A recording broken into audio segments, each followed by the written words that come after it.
Previously on this channel, I have talked at length about the long and infamous history of the changes that were made to the original Star Wars trilogy. If you haven't seen those videos, I would highly recommend watching them after you're done with this video. George Lucas managed to turn a huge percentage of the Star Wars fanbase against him when he released the special editions in 1997, and continued to divide the Star Wars community with every change he made to the original trilogy before he sold Lucasfilm to Disney in 2012. Considering Lucas's vast history tinkering with his previous films, fans are amazed that Lucas left the prequel trilogy unaltered after its theatrical debut and released the films unchanged on home video.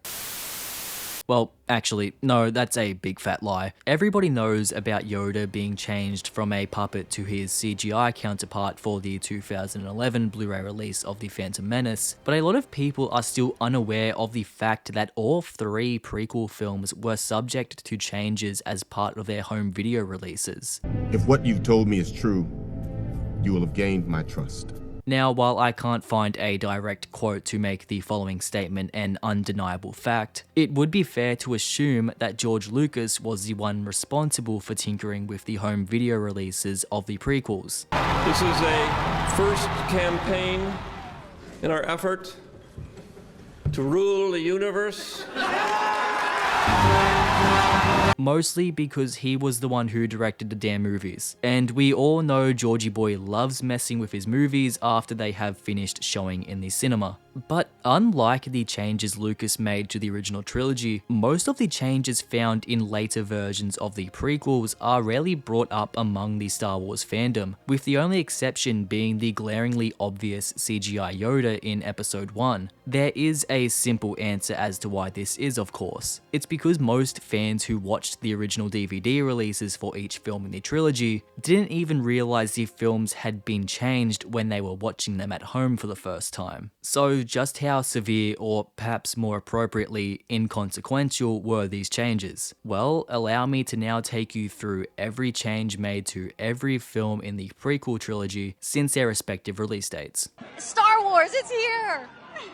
Hey, it just can't be killed. These changes begin with the 2001 DVD release of The Phantom Menace. It's worth pointing out that Episode 1 was first released on VHS and Laserdisc in 2000, but according to my research, the version used for those releases is the original unaltered theatrical cut. There are only two major batches of changes made to the initial DVD release of Episode 1. Firstly, the pod racing sequence was extended with new shots that also introduced some new races at the start of the race. Additionally, some dialogue changes were also made to the sequence. The only other additions to the film were put in the Coruscant section, with a new shot of an air taxi and a shot of the 500 Republicans base being added to the film. Wait, why does this building have a name? It's only in one shot of B-roll. Oh. It has a whole Wikipedia page. Of course, it's all stuff from Legends. Hey, you know what? This random building here in this shot, yeah, from now on it's called Schmucko Sizzler's Stripper Saloon. Add that to the canon, Disney. Moving on to the 2002 DVD release of Attack of the Clones, we have a more generous smattering of changes scattered throughout this release of the film. All of the changes made for this DVD were also present in the digital version of Attack of the Clones that was shown in theaters with digital projection. The changes are as follows. Some speeders were removed from a shot during the bounty hunter chase sequence. Once again, you've proved, if you'll excuse me.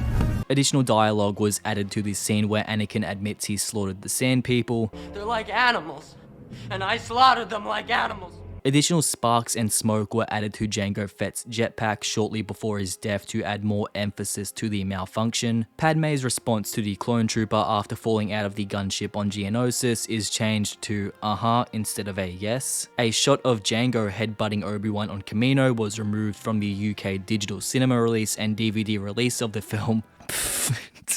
Why? Was there an outbreak of headbutting related gang violence in the UK at the time? Oi bruv, you better piss off unless I'ma headbutt you like Jango Fett in Star Wars Episode 2 Attack of the Clones. Pussy-o. Seriously, that one doesn't sound real. And finally, the close-up shot of Anakin's mechanical hand holding Padme's during their wedding was added. Now let's roll into Revenge of the Sith. This is where the fun begins. Before episode 3 was released on DVD in 2005, Lucasfilm reportedly claimed that the film had not been altered for its home video release, which hilariously was a flat out lie. But to be fair, only 2 small changes were made to the film. A wipe transition from a shot of Obi-Wan and 3PO and Padme's ship to Anakin crawling up the lava bank on Mustafar was changed to a straight cut for the DVD version, and Vader's infamous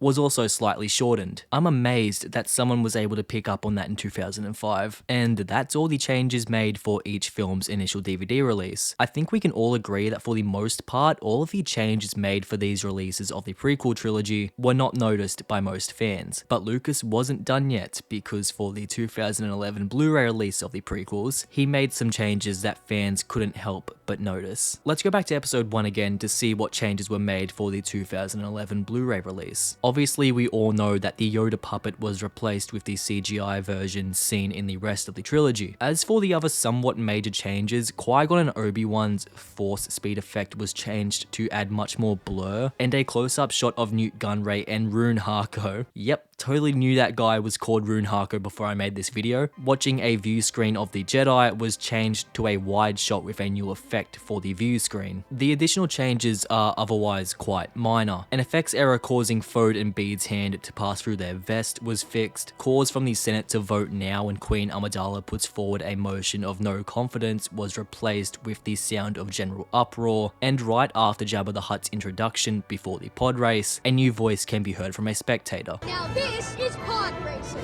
Looking at the 2011 version of Attack of the Clones, we can see some changes in the film's editing. During the Coruscant chase when Obi-Wan and Anakin pass through the power couplings, the sequence of shots have been rearranged. After Yoda saves Obi-Wan and Anakin from Dooku's falling pillar, the reaction shots of Yoda, Anakin, and Obi-Wan are moved to before the shots of Dooku escaping on his ship. And finally, during Anakin's nightmare, a voiceover from Shmi crying out his name was added. Similar to episode 2, Revenge of the Sith only saw minor changes for this release as well. In this version, when the clone troopers arrive to back up Obi-Wan on Utapau, new dialogue has been given to the troopers as they land on the platform, and Yoda's rooftop base on Kashyyyk was altered to appear more aged by adding more moss and rust to the structure. But the final change present in this version is the most confusing in the trilogy. For the 2011 Blu-ray, the transition from Padme's ship to Anakin on Mustafar was changed back to the wipe transition present in the theatrical cut. Lucasfilm committed a real-life version of the upgrade fuck go back meme format. Did somebody press a wrong button that removed the wipe transition when they were editing the DVD version and didn't realize till it was released?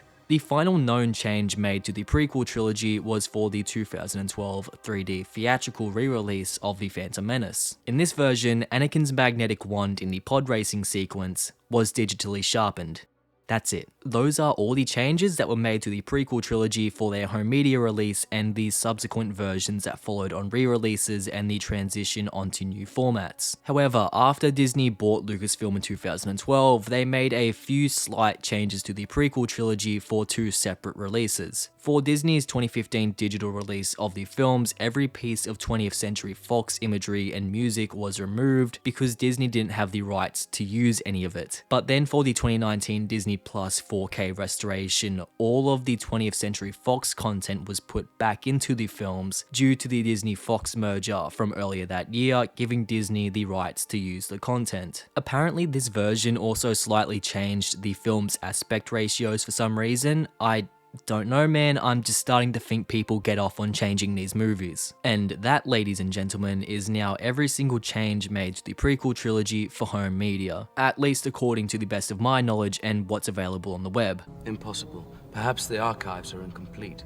And for the sake of completion, it is also worth noting that all 3 prequel films have seen various remasters, restorations, and upscales over the years, but any changes made to the actual content of the films during their history has already been mentioned. Just know that any release of the prequel trilogy after the 2011 Blu-ray release uses the cut of the films seen in that release. And before I forget, Attack of the Clones also got a separate cut for its IMAX release in 2002, which had content trimmed out due to the technical limitations restricting the runtime of IMAX projections at the time. This cut was never released anywhere after its initial theatrical run. If you want to know more about that cut, I did a whole video on it which you can check out after this one. The treatment of the prequels for their home video releases are nothing short of bizarre. There are a handful of other examples where films were slightly edited or enhanced for home media after their theatrical release, but it is not a common practice, and the edits seen in the prequel trilogy's home media releases are only extensively documented because they are Star Wars movies, and fans pride themselves on noticing even the most insignificant changes in these movies, and they are naturally inclined to attack them. She can't do that!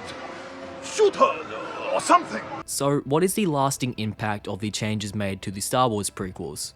Well, not much. Objectively, the changes that were made to the prequels after their theatrical release don't really add or detract content from the movies, and they don't insinuate anything new. Yes, we got an extended pod racing sequence with new footage, new dialogue additions, and a CGI Yoda, but these enhancements don't change the way we interact with these scenes or our feelings towards them. Unless you are one of the people who are infuriated by CGI Yoda and watch The Phantom Menace on DVD just so you can see the puppet of a character who is only present in the film for less than 5 minutes. I actually believe that these changes make the prequels better. Unlike my feelings towards a lot of the changes made for the special editions, there were a lot of great quality of life improvements given to the prequels over the years. Love it or hate it, you cannot deny that having a CGI Yoda in The Phantom Menace makes for a more cohesive viewing experience of the trilogy. Extending the pod race sequence is a treat for fans who love The Phantom Menace, and enhancing the digital effects in each film is an undeniable improvement.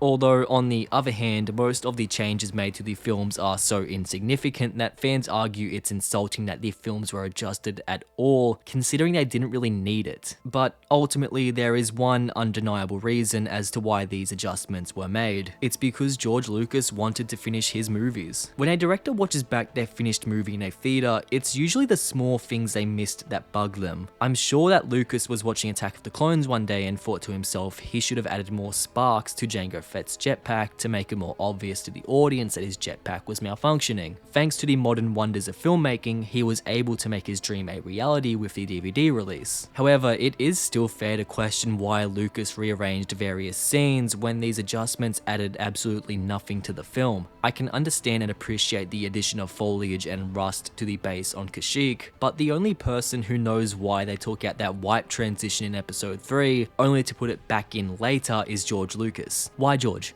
Why did you do that? I want to know, please. George, just email me, please. George, I'm outside your house.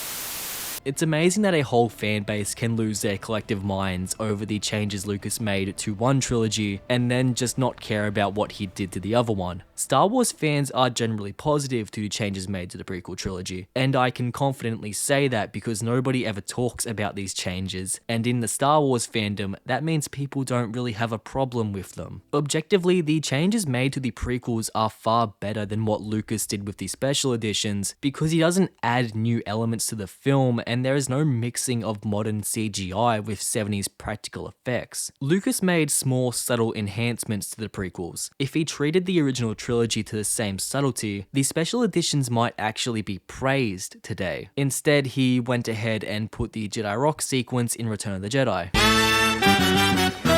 Don't make me come down there, you punk! While it might be a stretch to say that the home video releases of the prequel trilogy fixed the films, it's hard to argue that the films needed fixing in the first place, at least when it came to the technical aspects. I don't like sand.